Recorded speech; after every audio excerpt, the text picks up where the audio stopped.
My mother-in-law insisted I name my newborn after my husband's ex to honor her, but her plan backfired spectacularly as the whole family turned against her. My mother-in-law, let's call her Karen, has this annoying habit of constantly bringing up my husband's ex-girlfriend whenever we have a conversation. Let's call this ex-girlfriend Sarah, not her real name.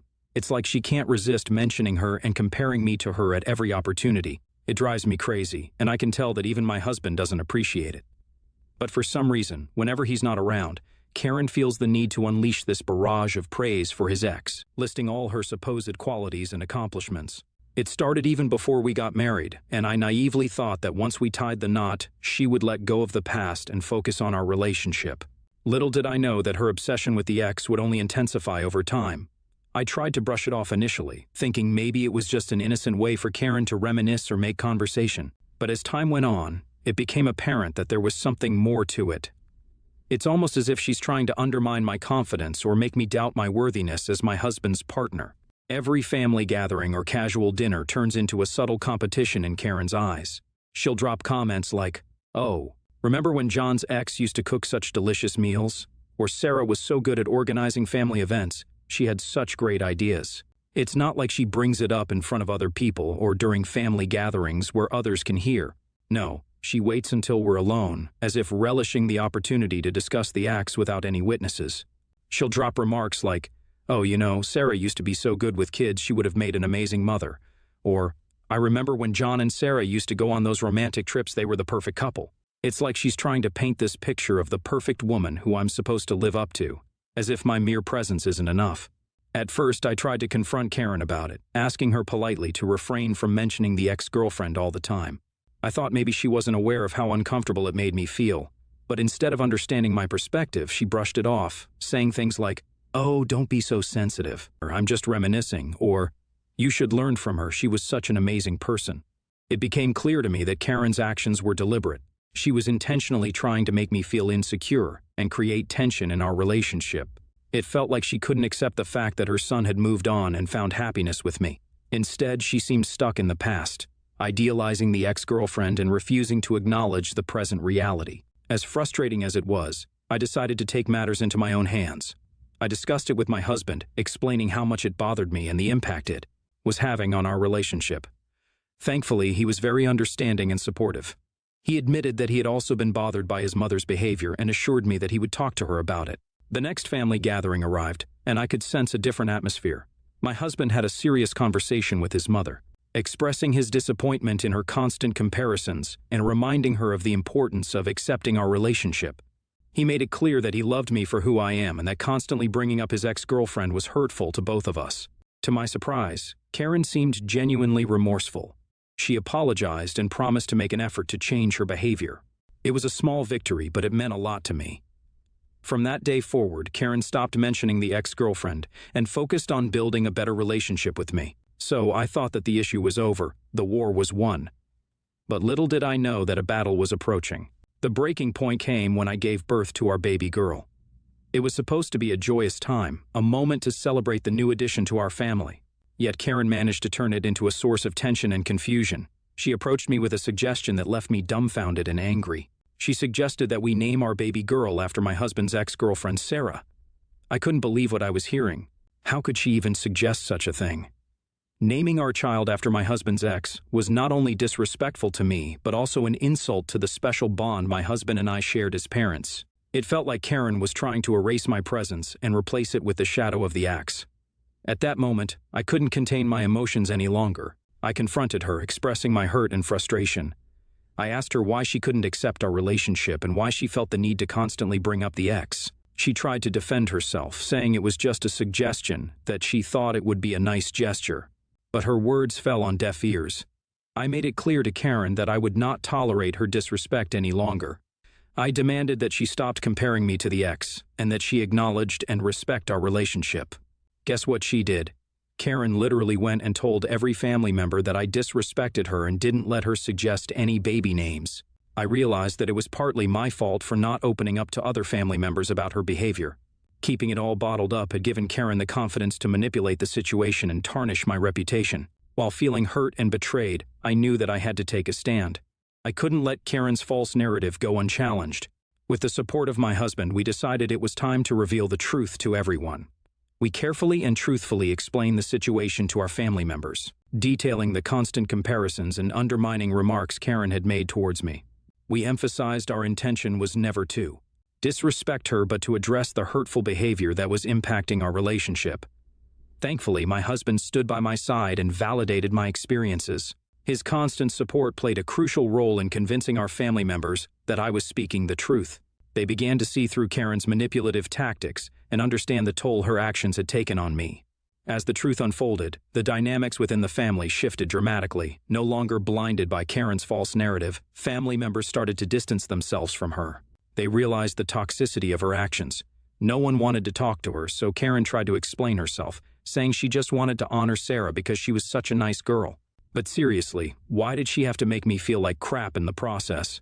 I called her out on it, asking why she had to compare us and make me feel inferior.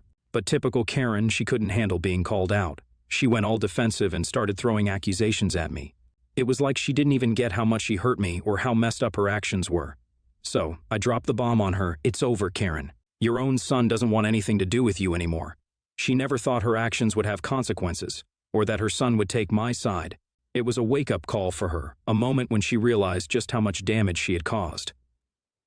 Update 1. It's been an entire week since anyone spoke to her. Everyone in the family is very strict when it comes to such decisions. They are not like people who will randomly make a decision. No, they think about it. Desperate for support, Karen turned to the rest of the family, hoping someone would take her side. But guess what? No one cared. They had seen through her manipulative ways and witnessed the pain she caused me. They were done with her toxic behavior and wouldn't stand for it anymore. Everyone, including my husband and I, am tired of this. I want to focus on my new baby, take care of her, and not do this. This is frustrating. Update 2. You won't believe what happened. Unable to accept that no one wanted to do anything with her, she involved the real Sarah. But the tables turned. Turns out this woman, Sarah, is actually a sweetheart and was equally disturbed by Karen throughout her time with my husband. Mother-in-law thought that Sarah will support her, but she is so conceited that she forgot how she put Sarah through the same thing by bringing up Monica, my husband's first girlfriend, when he was in school. I had no idea about my mother-in-law going to Sarah, but she did. And it infuriated Sarah so much that she contacted me and my husband and spilled all the beans about how she faced the same thing, and that played a huge role in their breakup. She congratulated me on my baby, and we spoke for some time. She sounded like a nice and mature woman, and my dear Karen was shocked to see us bonding. She's trying everything possible to cause problems in my life. But no matter what, we won't give her the attention that she desires. That's what she craves. She has tried to talk to her son, mostly out of everyone, saying emotional things so that he forgives her. But she has been emotionally blackmailing him for almost his entire life, so my husband is quite immune to that, LOL. Update 3. Life has been a whirlwind since the arrival of my baby girl, whom I decided to name Hope. She truly embodies the meaning of her name, bringing light and positivity into our lives. Despite the challenges we faced with my mother-in-law's taunts and the toxic atmosphere of my in-laws' house, I can finally say that I can breathe again. We've made a firm decision to boycott Karen, cutting off all contact and interactions with her. It's a step towards reclaiming our peace and happiness. Our focus now is on nurturing our little family and creating a loving environment for Hope to thrive. I want to express my gratitude to all the Redditors who took the time to listen and offer support throughout this roller coaster journey. Your words of encouragement and shared experiences have meant the world to me. It's reassuring to know that we're not alone in facing challenging family dynamics, and that there's a community out there that understands. NTA, not the a-hole. No, dear, it's absolutely not your fault, and you seem like a very wholesome person, just judging by the way you spoke. Everything will work out from now. You've your husband's support as well. Do not worry, peace. NTA, your mother-in-law is just awful, a terrible person who really needed this, as this is her karma. I love how your husband supported you throughout the entire journey. Makes my heart melt. And Hope, such a beautiful name for your beautiful baby. Congratulations on becoming parents, and congratulations on finally being able to breathe again. Next story. Hi everyone. I'd like some judgment on this because I've been getting some serious backlash from my friends, but personally I don't really see the issue. Last week I was invited to brunch with some of my closer friends. We meet up quite regularly, so this wasn't anything special or uncommon. Now, I'm going to be honest. I used to be someone who was chronically late to everything, like 20 to 30 minutes. I just couldn't seem to manage my life enough to be on time. However, I've seriously taken the time to change. Life planners, reminders, and overall more awareness of time and stuff have helped me a lot in the past 2, maybe 3 years. I've never been late to anything if there wasn't a genuine reason, like a train getting delayed or something like that. Now, all my precautions have failed me last week, and I found myself running late, not terribly so.